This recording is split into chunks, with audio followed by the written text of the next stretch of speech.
JNU एक मर्तबा फिर सुर्खियों में है। कल यानी 6 दिसंबर को बाबरी मस्जिद इन्हदाम की 29वीं बरसी थी। इस मौके पर जेएनयू एसयू की जानिब से कैंपस में एहतजाज किया गया। इस मौके पर बाबरी मस्जिद को दोबारा तामीर किए जाने और बाबरी मस्जिद इन्हदाम के कसूरवारों को सजा देने का मुतालबा किया गया, तो दूसरी जानिब नागालैंड में फौज की फायरिंग में हलाक हुए मजदूरों के लिए इंसाफ का मुतालबा किया गया।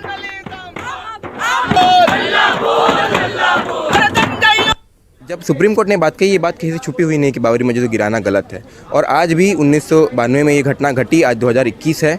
इतने साल बीत जाने के बावजूद आज भी हम देखते हैं कि जो भी लोग इसमें, जिनके ऊपर में आरोप था इस घटना को अंजाम देने का, इस घटना को प्लान करने का, आज के समय भी कहीं पे भी इंसाफ नहीं मिल पाया है। कोई भी दोषी को आज तक सज़ा नहीं मिल पाई है। लखनऊ स्पेशल सीबीआई कोर्ट ने जहाँ तक के इस सब लोगों को बरी किया गया, मामला अब सुप्रीम कोर्ट में है।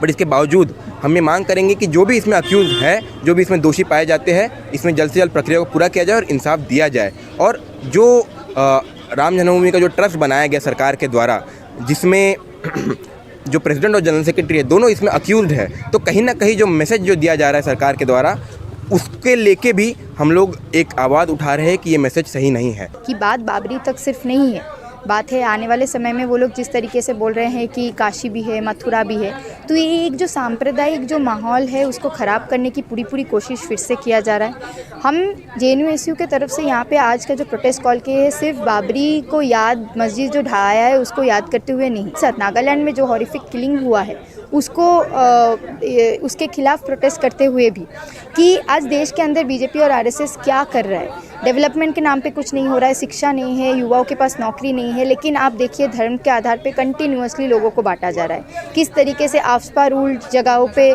किलिंग्स हो रही है, जो इनोसेंट लोग हैं उनको मारे जा रहे हैं, लॉ एंड ऑर्डर का कोई व्यवस्था नहीं है। तो ये सारे जो तमाम सारी चीज़ें आज देश में हो रहा है, इसका शुरुआत जो संघ की आइडियोलॉजी है उससे मिलता जुलता है। हम चाहते हैं इस देश में अमन शांति आए, और वो तभी आ सकता है जब संघ परिवार जैसे फोर्सेस को हम लोग डिफीट करें।